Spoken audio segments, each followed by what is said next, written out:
love Star Wars space battles? If you answered yes, then check out my review of Star Wars Squadrons coming up next on Mumbles. Welcome back, everyone, to another episode of Mumbles. Today's episode of Mumbles, we're reviewing this.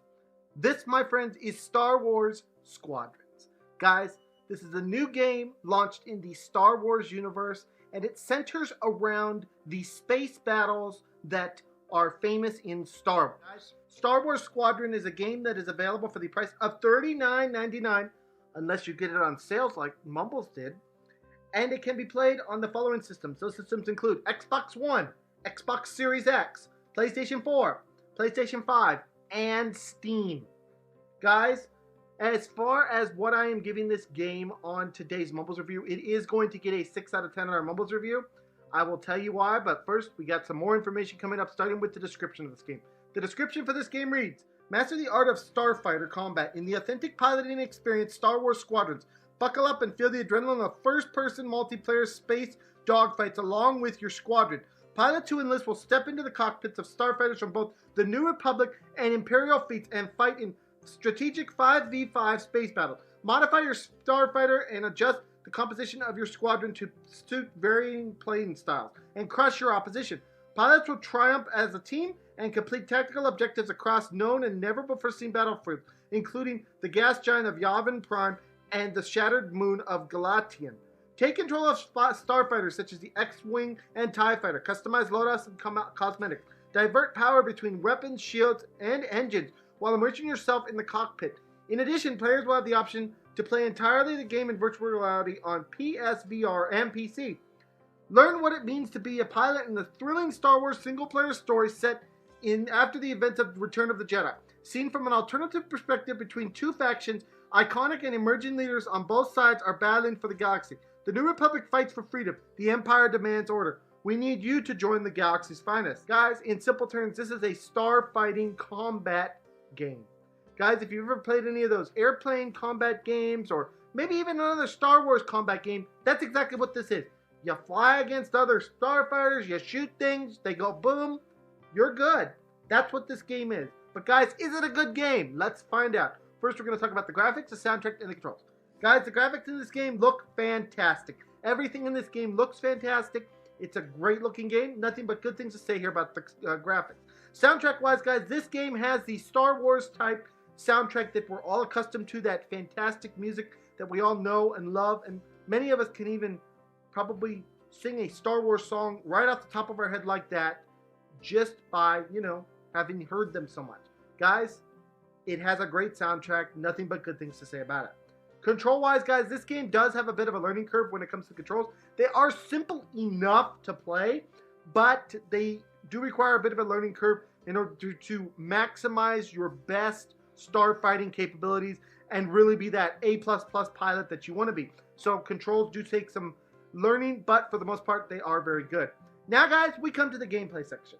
Guys, gameplay-wise, this game is kind of exactly what you think. It is a space-flying game where you shoot down enemy ships. There isn't much more to it here. Story-wise, the game picks up after the Battle of Endor and contains 14 different missions alternating from Empire to Republic sides and ships.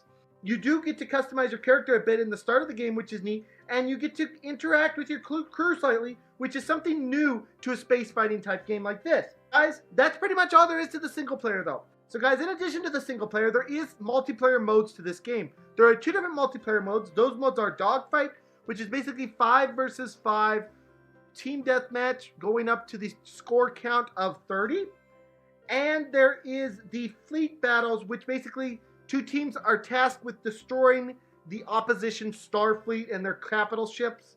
Guys, these multiplayer modes take place over 6 maps. So there is only 6 maps total in multiplayer.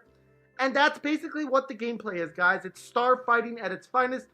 You fly around, you shoot down enemy ships, you shoot at things, you don't get destroyed. That's what the gameplay is, guys. Now I'll talk about the cons. The first con for this game is that this game plays out entirely in first-person mode. Guys, normally flying games have a third-person mode where you can see the craft, you can see which way you're going and stuff like that. This game plays out entirely in first-person mode, which I thought was a very odd choice.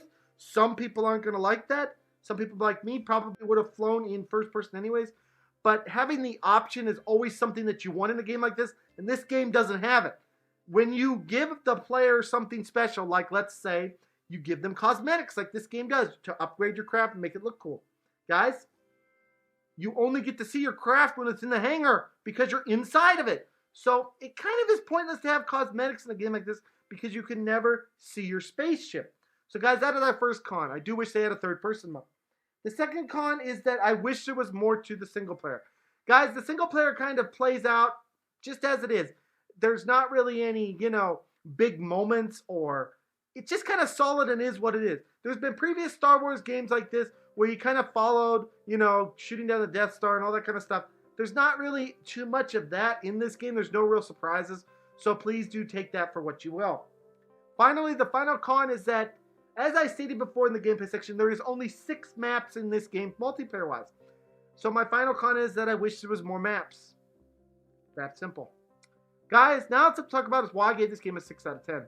Guys, 6 out of 10 may seem a little bit harsh when it's only a $39.99 game. But guys, I gotta be real. In a game that is Star Wars, you see the name Star Wars, you expect big, big things. You expect long games. You expect games that have substance and story to them and all this kind of stuff. And this game just kind of didn't have that. Now, with that being said, it's a fantastic game. It's a lot of fun. I really do enjoy it. But I wanted more. I wanted more missions. I wanted more in-depth story. I wanted more multiplayer. I wanted more. And I wanted a third-person mode. Not a lot to ask for, guys. So anyways, guys, this has been my review of Star Wars Squadrons. I hope you guys all enjoyed this.